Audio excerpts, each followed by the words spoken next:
کیا آپ جانتے ہیں کہ ایک عام بچہ کیسے دنیا کے سب سے بڑے رہنماؤں میں شامل ہو گیا؟ صلاح الدین نے اپنی جوانی میں کون سے ایسے فیصلے کیے جن کی بدولت آج بھی صلاح الدین کو یاد کیا جاتا ہے؟ صلاح الدین کا بچپن کیسا گزرا؟ سب سے بڑے مسلم فاتح کون تھے جنہوں نے صلیبی جنگوں کے دوران مسلمانوں کی کامیابی یقینی بنائی؟ صلاح الدین ایوبی کی فوجی حکمت عملی نے کس طرح صلیبیوں کو شکست دی اور یروشلم کو دوبارہ مسلمانوں کے قبضے میں لایا؟ صلاح الدین ایوبی کی حکومتی اصلاحات نے مصر کی معیشت اور سماجی نظام کو کس طرح بہتر بنایا؟ صلاح الدین کی انسانی ہمدردی اور انصاف پسندی کی کہانیاں آج بھی کیوں یاد رکھی جاتی ہیں اور ان کی وراثت کا کیا پیغام ہے؟ ان سب سوالات کے جواب جاننے کے لیے ویڈیو کو شروع کرتے ہیں۔ السلام علیکم دوستو، آج ہم بات کریں گے ایک ایسے شخص کے بارے میں جو مسلم تاریخ کا ایک روشن ستارہ ہیں، سلطان صلاح الدین ایوبی۔ پہلے ہم ان کے بچپن اور تعلیم پر روشنی ڈالیں گے، تو چلیے شروع کرتے ہیں۔ سلطان صلاح الدین ایوبی کی پیدائش 1137 میں عراق کے شہر تکریت میں ہوئی۔ ان کا اصل نام یوسف ابن ایوب تھا۔ ان کا تعلق ایک کرد خاندان سے تھا جو اپنے علم اور جذبے کے لیے مشہور تھا۔ ان کے والد نجم الدین ایوب ایک بہادر سپہ سالار اور انصاف پسند حکمران تھے۔ صلاح الدین نے اپنا بچپن ایک علم اور دیندار ماحول میں گزارا۔ ان کے والد اور چچا شرکوں نے ان کی تربیت بہت اہم کردار ادا کیا۔ بچپن ہی سے انہیں اسلام اور علم سے بہت لگاؤ تھا۔ صلاح الدین نے اپنے بچپن کا اکثر وقت تعلیم اور تعلیمی سرگرمیوں میں گزارا۔ صلاح الدین نے اپنی ابتدائی تعلیم اپنے والد سے حاصل کی۔ انہوں نے قرآن اور حدیث کا مطالعہ کیا اور تفسیر میں بھی مہارت حاصل کی۔ علم کے لیے ان کا جذبہ اتنا تھا کہ انہوں نے فقہ، تفسیر اور حدیث میں بھی مہارت حاصل کی۔ ان کی تعلیم صرف کتابی نہیں تھی، بلکہ انہوں نے اپنے والد اور چچا سے قیادت اور ان کے ذاتی تجربات سے بھی بہت کچھ سیکھا۔ انہیں انصاف، عدل اور صبر کا پیغام دیا گیا۔ انہوں نے اپنے بچپن سے ہی ایک ایسے لیڈر بننے کا ارادہ کر لیا تھا جو صرف تلوار سے نہیں بلکہ اپنے اخلاقی اور انسانیت سے بھی جیت سکے۔ صلاح الدین نے جوانی میں قدم رکھتے ہی اپنے والد اور چچا شرکوں کے ساتھ ملٹری کیمپینز میں حصہ لینا شروع کیا۔ انہوں نے فاطمی خلافت کے ساتھ مل کر بہت سی جنگوں میں اپنا کردار ادا کیا۔ ان کی فوجی مہارت اور قیادت کی خصوصیات بہت جلد ابھر کر سامنے آئی اور انہوں نے اپنے ساتھیوں اور سینئرز کا اعتماد جیت لیا۔ صلاح الدین نے اپنی جوانی کا ایک اہم حصہ نور الدین زنگی کی سرپرستی میں گزارا۔ نور الدین، جو ایک بہادر اور دیندار حکمران تھے، نے صلاح الدین کی فوجی اور سیاسی مہارت کو بہت سراہا۔ صلاح الدین نے ان کی فوج میں اپنی مقبولیت اور اہمیت کو مزید بڑھایا۔ 1163 میں فاطمی خلافت کے وزیر نے نور الدین سے مدد کی درخواست کی۔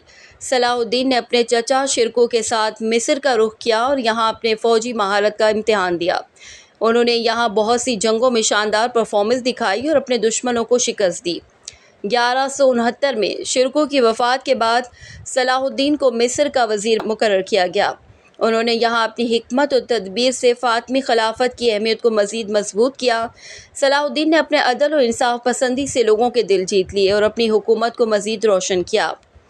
وزیر بننے کے بعد صلاح الدین نے اپنی حکومت کو مزید مضبوط کیا اور اپنے دشمنوں کے خلاف کامیاب کیمپینز چلائیں۔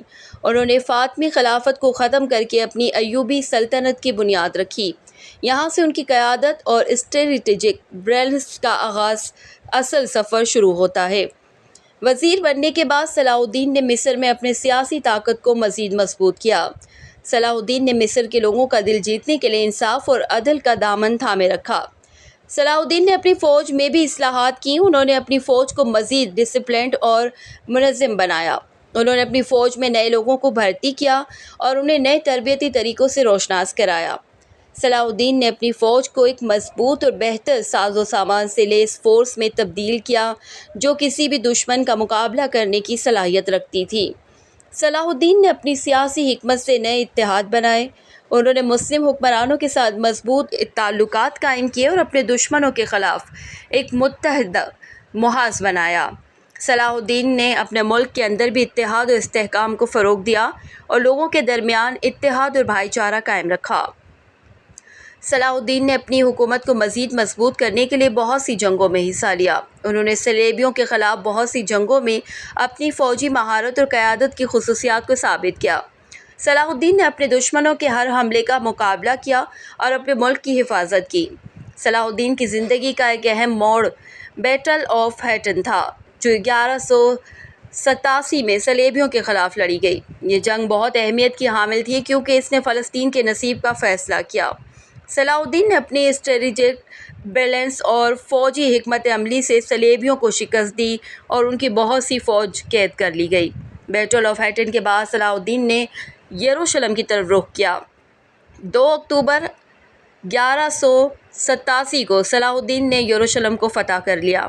یہ وہ مقدس شہر تھا جو مسلمان، عیسائی اور یہودی کمیونٹی کے لیے بہت اہمیت رکھتا تھا۔ صلاح الدین نے یہاں اپنے انصاف اور رحم کا نمونہ پیش کیا اور دشمنوں کے ساتھ بھی اچھا سلوک کیا۔ یروشلم کی فتح کے بعد صلیبیوں نے دوبارہ فلسطین پر حملہ کرنے کی کوشش کی۔ صلاح الدین نے اکری کے شہر کا دفاع کرتے ہوئے بہت سی جنگوں میں حصہ لیا۔ سیج آف ایکر ایک لمبی اور مشکل جنگ تھی جہاں صلاح الدین نے اپنی مہارت اور بہادری کا مظاہرہ کیا۔ صلاح الدین کے خلاف صلیبیوں نے ایک اور مہم شروع کی جسے تیسری صلیبی جنگ کہا جاتا ہے۔ اس میں یورپ کے بہت سے مشہور حکمران جن میں king Richard the light heart بھی شامل تھے نے حصہ لیا۔ صلاح الدین نے اپنے دشمنوں کے خلاف بہت سی جنگوں میں بہادری اور حکمت سے لڑا۔ اس جنگ میں بہت سی چھوٹی چھوٹی جھڑپیں اور لڑائیاں ہوتی رہیں۔ تیسری صلیبی جنگ کے دوران ایک اہم جنگ بیٹل آف اسروف تھی جو 7 ستمبر 1191 کو لڑی گئی۔ اس جنگ میں صلاح الدین نے اپنی مہارت کا مظاہرہ کیا اور اپنی فوج کو بہت ہی مہارت سے کمانڈ کیا، مگر کنگ رچرڈ نے یہ جنگ جیت لی، لیکن صلاح الدین نے اپنی فوج کو بچانے اور دشمن کو زیادہ نقصان پہنچانے میں کامیاب رہے۔ جنگوں کے درمیان بھی صلاح الدین نے ہمیشہ سفارت کاری اور امن کا راستہ اختیار کیا۔ صلاح الدین نے صلیبیوں کے ساتھ کئی بار امن کے لیے مذاکرات کیے۔ ان کی سفارت کاری میں ان کی اخلاق اور انصاف پسند طبیعت کا اثر بہت واضح تھا۔ صلاح الدین ہمیشہ کوشش کرتے رہے کہ جنگ کے بجائے صلح سے مسائل حل کیے جائیں۔ تیسری صلیبی جنگ کے دوران بہت سی جنگوں کے بعد صلاح الدین اور کنگ رچرڈ کے درمیان ایک امن معاہدہ ہوا جسے ٹریٹی آف رامالہ کہتے ہیں۔ اس معاہدے کے تحت یروشلم مسلمانوں کے پاس رہا لیکن عیسائی زائرین کو مقدس مقامات پر آنے کی اجازت دی گئی۔ یہ صلاح الدین کی سفارتی فتح تھی کیونکہ انہوں نے اپنے ملک کی حفاظت بھی کی اور امن کو بھی فروغ دیا۔ صلاح الدین نے صرف جنگ کے میدان پر ہی نہیں بلکہ سفارتی محاذ پر بھی بہت سے مذاکرات کیے۔ انہوں نے یورپ کے بہت سے رہنماؤں کے ساتھ امن معاہدے اور اتحادیوں کے قیام کی کوشش کی۔ صلاح الدین کا مقصد ہمیشہ مسلمان اور عیسائی طاقتوں کے درمیان امن اور استحکام قائم کرنا تھا۔ صلاح الدین کی سفارتی کوششوں میں ان کی انسانیت اور رحم دلی بھی نظر آتی تھی۔ انہوں نے جنگوں کے بعد بھی اپنے دشمنوں کے ساتھ انصاف اور رحم کا سلوک کیا۔ جب صلیبیوں نے ان کے قیدیوں کو قتل کیا تب بھی صلاح الدین نے اپنے قیدیوں کو زندہ اور سلامت رکھا۔ ان کی یہ انسانیت پسندی انہیں ایک عظیم رہنما اور سفارت کار بناتی ہے۔ صلاح الدین نے اپنی حکومت کو مضبوط اور خوشحال بنانے کے لیے بہت سے اقتصادی اصلاحات کیں۔ ان اصلاحات کا مقصد لوگوں کی زندگی کو بہتر بنانا اور ملک کی معیشت کو مزید فروغ دینا تھا۔ ان اصلاحات میں صلاح الدین نے زراعت کو فروغ دینے کے لیے بہت سے اقدامات کیے۔ انہوں نے زمینوں کی مرمت اور نئی زمینوں کو زرعی مقاصد کے لیے استعمال کیا۔ نئے آبیاری کے نظام بنائے گئے جس سے پانی کی سپلائی بہتر ہوئی اور فصلوں کی پیداوار میں اضافہ ہوا۔ انہوں نے تجارت کو بھی فروغ دیا۔ صلاح الدین نے تجارتی راستوں کو محفوظ بنایا اور تاجروں کے لیے سہولتیں فراہم کی۔ انہوں نے اپنے ملک کے تاجروں کو بین الاقوامی مارکیٹس تک پہنچنے کے لیے سپورٹ کیا۔ صلاح الدین نے ٹیکسس نظام بھی اصلاحات کیں۔ انہوں نے غیر منصفانہ ٹیکسوں کو ختم کیا اور ایک منصفانہ ٹیکس نظام قائم کیا۔ صلاح الدین نے اپنے ملک میں سماجی انصاف اور فلاح و بہبود کو بھی فروغ دیا۔ ان کی سماجی اصلاحات میں صلاح الدین نے تعلیم کو بہت اہمیت دی۔ انہوں نے اسکولز، مدارس اور لائبریریاں بنائی جہاں لوگ علم حاصل کر سکتے تھے۔ صلاح الدین کا مقصد تھا کہ ہر شخص تعلیم حاصل کر سکے اور اپنی زندگی کو بہتر بنا سکے۔ صلاح الدین نے صحت کی دیکھ بھال کو بھی فروغ دیا۔ انہوں نے ہسپتال بنائے جہاں لوگ مفت علاج کروا سکتے تھے۔ انہوں نے ڈاکٹروں اور حکیموں کی مدد کی اور لوگوں کے لیے صحت کی سہولتوں کو قابل رسائی بنایا۔ صلاح الدین نے سماجی فلاحی منصوبے بھی شروع کیے۔ انہوں نے غریبوں اور یتیموں کے لیے پناہ گاہیں اور سپورٹ سسٹمز بنائے۔ صلاح الدین نے اپنے ملک میں نئی سڑکیں، پل اور عوامی عمارتیں بنائیں۔ انہوں نے اپنے ملک کے شہروں کو بہتر منصوبہ بندی اور جدید بنانے کی کوشش کی۔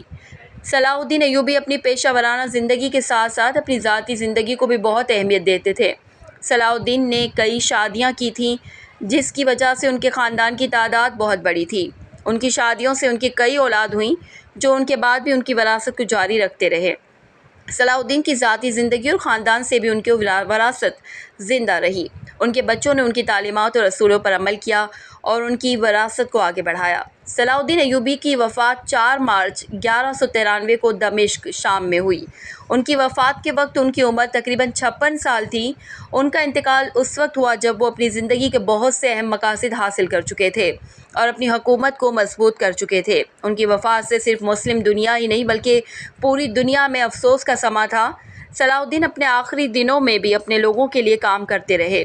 سلطان صلاح الدین ایوبی کی وراثت آج بھی دنیا بھر میں یاد کی جاتی ہے۔ صلاح الدین کی قبر اور مقبرہ آج بھی زیارت کی جاتی ہے۔ لوگ ان کی قبر پر جا کر انہیں یاد کرتے ہیں اور ان کی تعلیمات اور اصولوں پر عمل کرتے ہیں۔ ان کی وراثت صرف تاریخ تک ہی نہیں بلکہ روزمرہ کی زندگی میں بھی زندہ ہے۔ اگر آپ کو میری ویڈیو پسند آئی تو لائک اور شیئر کرنا نہ بھولیں۔ اس طرح کی اور مزیدار ویڈیوز دیکھنے کے لیے میرے یوٹیوب چینل نالج سینٹر کو سبسکرائب کریں اور ساتھ ہی بیل والے بٹن کو بھی دبا دیں تاکہ میری ہر نئی ویڈیو کا نوٹیفیکیشن آپ کو مل سکے۔